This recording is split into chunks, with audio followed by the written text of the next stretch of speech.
ГСП онлайн. Городские новости сейчас.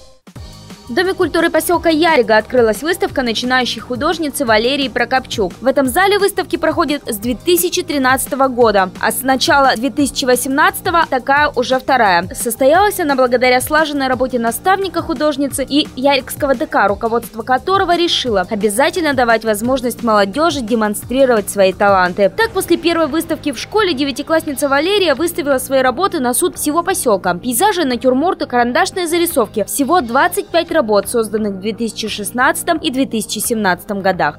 Очень люблю живописные именно этюды, пейзажи. Именно то, что делается быстро и вот на скорую руку. Вот именно это получается больше всего, наверное, лучше.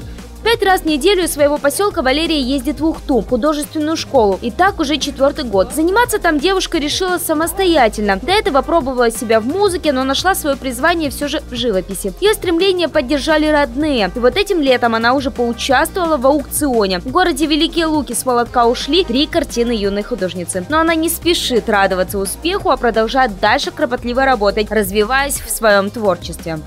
Некоторые работы выполнила сама, просто от свободного времени было, и я сделала некоторые, здесь висят, а другие выполнены в художественной школе, потому что именно там проводится большое количество времени, там именно обучение проходит, с помощью, конечно, учителей.